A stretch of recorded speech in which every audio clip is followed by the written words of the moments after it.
Would you believe that the very foundation of human civilization might be nothing more than a carefully constructed illusion? A story so old, so vast, so deeply embedded in our collective memory that we never stop to question it. But what if, just what if the first chapter of our history was written not by ancient hands, but by modern ones? Hidden behind layers of clay, cuneiform, and crumbling ruins lies a mystery more haunting than time itself. Buried beneath the scorched sands of Iraq in the ancient lands of Mesopotamia stands a civilization we're told gave birth to everything: writing, law, mathematics, the city itself. They call it Sumer, a name whispered in dusty textbooks and spoken with reverence by historians. But how much of what we know about Sumer is truly real? And how much is merely belief? Because here's the strange thing. No one today has actually seen a living Sumerian. All we have are stones, symbols, and stories reconstructed, interpreted, translated, and retold by modern scholars. What if these artifacts aren't relics of an ancient truth, but props in a grand historical stage play? Think about this. What if the most important civilization in human history never really existed? In this video, we'll peel back the layers of time to uncover a startling possibility: that Sumer, our supposed first civilization, might be the first great deception. We'll examine the cracks in the official narrative, explore anomalies in archaeology, decode the strange symbols of forgotten tablets, and ask the question few dare to speak aloud. Was Sumer real, or was it invented? We'll travel from desolate ruins to sealed museum vaults, from forbidden translations to lost knowledge that doesn't seem to fit anywhere. Along the way, we'll encounter bizarre contradictions, impossible architecture, and strange alignments that raise more questions than answers. So buckle up, because what we're about to reveal may not only challenge your understanding of history, it might change the way you see reality itself. This is not just a journey into the past, it's a journey into what might be the greatest historical mystery of all time. Imagine this. You're walking across a sun-scorched plain in southern Iraq. The wind is dry, whispering like ancient voices trapped in the dust. Before you rises a massive ziggurat, its bricks sun-baked and eroded, like the skin of a forgotten giant. You place your hand on the stone, it's warm, rough, silent, and in that silence you feel it, the overwhelming weight of time. This place is called Ur. According to mainstream history, it was once one of the crown jewels of the Sumerian civilization, a place where priests spoke with gods, astronomers charted the stars, and merchants invented writing to keep track of barley. But here's where it gets strange. Deep beneath these ruins, archaeologists uncovered over 100,000 clay tablets, etched with a language no one alive had spoken for more than 4,000 years. The writing is precise, razor-sharp lines pressed into clay like someone was in a hurry, but knew exactly what they were doing. And among these tablets are stories. Stories of beings descending from the sky. Stories of kings who ruled for tens of thousands of years. Stories that sound more like science fiction than ancient history. One tablet found at Nippur describes a king named Alulim who ruled for 28,800 years. That's longer than all recorded human history combined. Another tells of a flood sent by gods to destroy humanity, eerily similar to the story of Noah in the Bible. But this story was written over 2,000 years earlier. So we must ask, how did they know? A single Sumerian city, Eridu, is believed to be over 7,000 years old, older than Stonehenge, older than the pyramids. And yet, when it was excavated, researchers found no gradual development, no primitive structures leading up to greatness. It was as if it appeared fully formed. Even more baffling, some of the artifacts don't seem to belong. Cylinder seals that depict star systems with all the planets including Uranus and Neptune, which weren't discovered by modern science until 1781 and 1846. How did they know? The deeper you go, the stranger it becomes. Some ziggurats are aligned with constellations so precisely it would take advanced mathematical knowledge to plan them. In a time when humans were supposedly still learning how to farm, the Sumerians were mapping the stars. It's almost as if they didn't begin civilization, they inherited it. And then there's the silence. No one knows exactly where the Sumerians came from. They spoke a language unrelated to any other.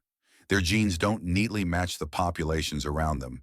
It's like they just appeared, appeared with knowledge, with systems, with cities, with myths, and all of it encoded in clay. So we ask again, is this the origin of civilization or the origin of something else entirely? For decades, archaeologists and linguists have been piecing together the shattered fragments of Sumerian civilization, one baked clay tablet at a time. The process is slow, meticulous, and at times maddening. But from this dust has emerged something extraordinary. Sumer is credited with the invention of cuneiform, the earliest known writing system, created around 3200 BCE. But unlike the alphabets we use today, cuneiform was a system of impressions pressed into wet clay with a reed stylus. It's a language of angles and wedges, more geometry than poetry. What's fascinating is that cuneiform didn't evolve from simpler forms. It appears rather suddenly, fully structured. This contradicts the usual pattern we expect in linguistic evolution, where complexity builds over generations. Here, it's as if someone just uploaded grammar into history. And that's not the only leap.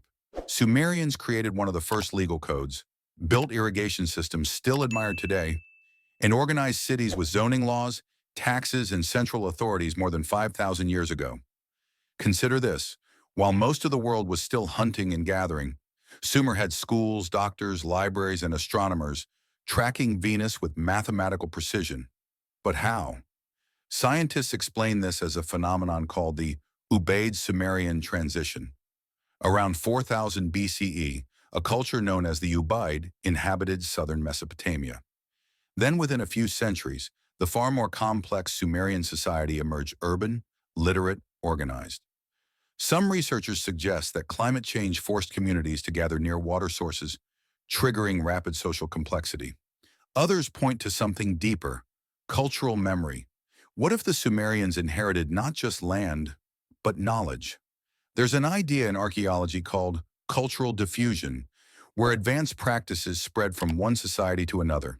The problem is, we don't know from whom Sumer got theirs. No older teacher civilization has been found. And those strange artifacts like the cylinder seals showing the solar system? Mainstream scholars argue they're symbolic, not scientific. They say the Sumerians weren't depicting planets, they were telling stories using religious motifs. But then again, why do the number of dots match the planets? As for the massive ziggurats and city plans aligned with stars, archaeoastronomy offers explanations. Many ancient cultures built according to celestial patterns. It was how they tracked time, planned harvests, and marked sacred days. But the mathematical precision of some Sumerian structures still puzzles researchers. There's no definitive proof they had advanced math, and yet they acted like they did. A tablet from Uruk describes the planet Venus's cycle to a degree of accuracy only matched in modern astronomy. How? The answer might be simpler than aliens or time travelers. Observation. The Sumerians watched the skies obsessively, night after night, generation after generation. Over time, patterns emerged. And patterns, when repeated long enough, become knowledge. This is how ancient wisdom works. Not from sudden genius, but from relentless attention. But here's the twist. Even if the Sumerians weren't taught by some lost civilization, the mystery remains. Because their knowledge appears too vast, too early, too synchronized, to fit comfortably within the timeline of human development. It's like opening a dusty ancient book and finding it already printed in modern font. But the strange thing is, the more we learn about Sumer, the less it seems to make sense. How did a civilization with no predecessor suddenly develop writing, law, astronomy, and urban planning, all within the span of a few centuries? Why do we see no gradual buildup, no failed attempts, no visible transitions, no experimental forms of pre-writing or pre-urban society? The problem lies in the pattern. Civilization doesn't typically begin with brilliance. It evolves through trial and error, through fire and failure. And yet Sumer appears on the world stage, fully scripted. Imagine a child who never learned to crawl, but suddenly sprints. Wouldn't you wonder how? Why would they build ziggurats aligned with constellations if they didn't need to? Why record astronomical cycles with shocking precision if their daily survival depended more on soil than on stars? And what of their myths? Stories of gods descending from the heavens, of gifts of knowledge, of great floods wiping out prior worlds. Why do these same themes appear across other ancient cultures, from the Inca to the Egyptians to the Hindus? It's almost like humanity remembers something it can't quite explain. Some researchers have quietly asked, is it possible that the Sumerians weren't the beginning, but a reboot, a reset after something older was lost? Consider this. The earliest cities of Sumer, Eridu, Uruk, Lagash show signs of planned infrastructure, drainage systems, grid layouts, multi-room housing. Who taught them this? Or what forced them to remember? Because buried underneath Sumer is the Ubaid culture, but even the Ubaid were advanced for their time. And beneath Ubaid, nothing. At least nothing we've found. That's the silence that haunts archaeologists. What if the real story doesn't begin at Sumer, but far before? And what we call Sumerian knowledge is merely an echo, a reflection of something older, something shattered. If the Sumerians were the origin, why is their language a linguistic orphan connected to no known root? Why are their genes an anomaly in the region? Why did their civilization vanish without a clear war, famine, or plague? Why does it feel like we've only read the last chapter of a book, mistaking it for the first? These aren't conspiracy theories. These are gaps in the record, cracks in the foundation, questions that whisper in museum corridors and flutter at the edge of forgotten archives. Because maybe, just maybe, Sumer wasn't the story's beginning. Maybe it was the cover-up. What if Sumer wasn't alone? Across the world, scattered like fragments of a forgotten dream, lie civilizations that mirror the Sumerian puzzle, appearing suddenly, with inexplicable knowledge, sophisticated architecture, and a strange silence about where it all came from. Look at ancient Egypt. The Great Pyramid of Giza, built with 2.3 million limestone blocks, each weighing tons, aligned to true north, with a precision modern tools would envy. No prelude, no architectural experiments, just perfection. Look at the Inca. Their megalithic walls in Sacsayhuaman stones, weighing over 100 tons, fitted so precisely you can't slip a blade between them. But no one knows how they carved or moved them. There are no records, no blueprints, just stone and silence. Look at Mohenjo-Daro, of the Indus Valley civilization, built with modern-style drainage systems and urban grids. Yet no clear royal tombs, no grand temples. It's as if the builders weren't interested in power, just precision. Each of these cultures emerged as if someone had flipped a switch. No warm-up phase, no messy middle, just fully formed brilliance. It's like watching fireworks go off in the night sky, bright, beautiful, and then gone. Could they all be echoes of the same forgotten source? A mother civilization, whose name was lost to flood, fire, or time itself. Some call it Atlantis. Others call it Lemuria. Some don't call it anything, they just see the pattern. Even the myths point in the same direction. The Maya spoke of knowledge brought by sky beings. The Dogon people of Mali describe Sirius B, a star invisible to the naked eye, with astonishing accuracy.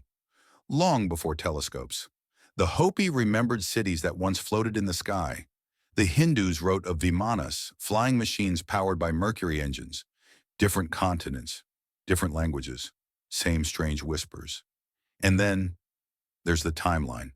What if these civilizations weren't linear, but cyclical? What if humanity isn't climbing a straight ladder of progress, but riding a cosmic wave, rising and falling, remembering and forgetting? Think about how much knowledge was lost in the burning of the Library of Alexandria, or how much of ancient Rome exists only in fragments.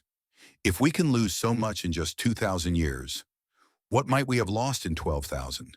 Sumer, then, may not be the beginning, but the recovery, a flicker of light after a long global darkness, a reawakening, not an awakening. And perhaps, just perhaps, Sumer wasn't the first to rise. They were the last to remember. So let's step back. We have Sumer appearing suddenly with writing, law, astronomy, and cities. We have Egypt rising with perfect pyramids, already advanced. We have the Inca, Indus Valley, and ancient China each launching forward with technology, systems, and myths they never seem to invent, just possess. And scattered through it all, we find whispers. Whispers of a great flood, of gods descending from the sky, of knowledge lost and then returned. Now ask yourself, what kind of pattern is this? If we saw this in nature species across the world showing the same behavior, with no contact, we'd call it convergent evolution. But when it happens in history, we dismiss it as coincidence or magic. But what if it's neither? What if history isn't linear but layered? Like an ancient city buried beneath a modern one, perhaps time itself has layers of civilization, each rising from the ashes of the last. What we call the dawn of civilization may simply be the latest layer that happened to survive. And the deeper we dig, literally and metaphorically, the more we find traces of something older, stranger, more complex. Take Göbekli Tepe in Turkey, dated to around 11,000 years ago. A site with massive stone pillars arranged in circular patterns, covered in symbols, built by hunter-gatherers. According to mainstream archaeology, that should be impossible. But there it is, real, tangible, standing. Or look at the ruins beneath the sea off the coast of Japan, Yonaguni. Massive steps and platforms carved into stone, submerged deep underwater. If man-made, it would date back to a time before the last ice age. What we're seeing may not be isolated miracles. They may be footprints left by a forgotten civilization, erased by time, buried by water, scattered by cataclysm. A global knowledge system that once spanned the earth, one that understood astronomy, geometry, engineering, and perhaps something more, something we've yet to rediscover. Imagine a prehistoric network, cities aligned with stars, temples calibrated with Earth's resonance, language encoded in vibration, myth as memory, and memory as warning. It doesn't take aliens. It doesn't require fantasy, just the courage to look again. What if the human story is older, deeper, and more interrupted than we ever imagined? What if Sumer wasn't the first page of history, but the first survivor's journal? The remnants of something vast, something broken, something sacred. And we're not discovering the past. We're remembering it.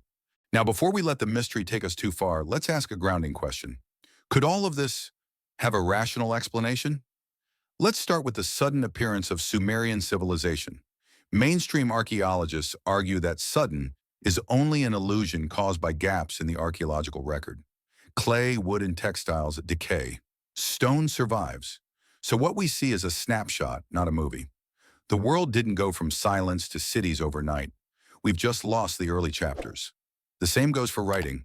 While cuneiform seems to emerge rapidly, it likely evolved from simpler forms such as token systems and pictographs used for counting goods. These were found in ancient settlements like Catalhoyuk and Tel Brak. Over time, abstraction turned pictures into language. And as for the myths, the sky beings, the gods, the floods, psychologists suggest these stories might be archetypes, deeply embedded patterns in the human mind.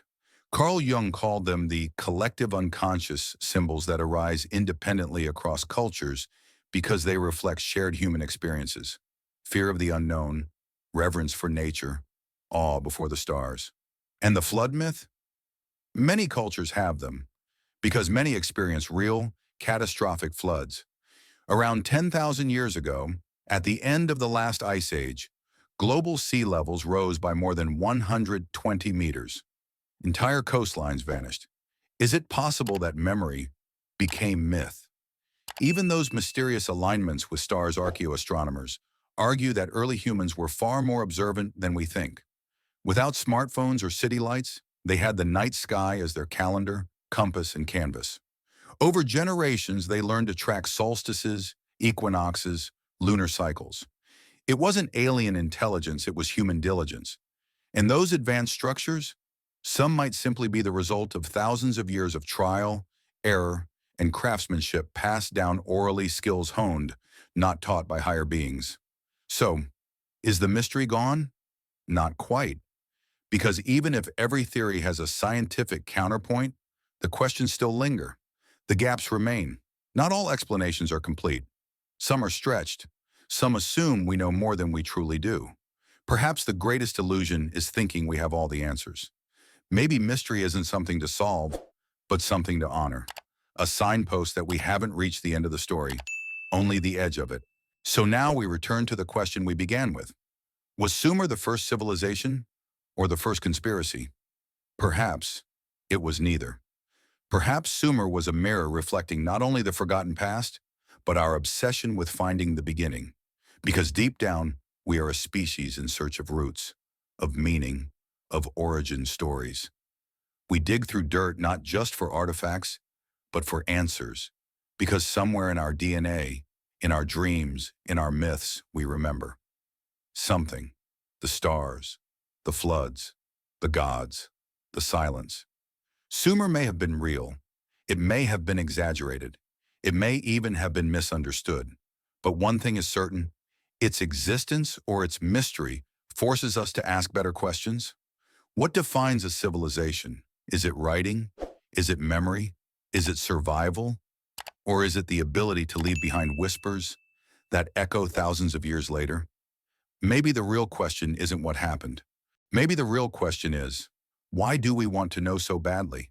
In chasing the past, perhaps we're really chasing ourselves. Who we were, who we could become again, who we've always been. Because buried beneath the stones and the myths and the ruins may not just be the history of a lost civilization. It may be the map back to ourselves. So keep questioning, keep digging, not just in the earth, but in the layers of your own memory. Because sometimes the most ancient place we'll ever uncover is the one inside us.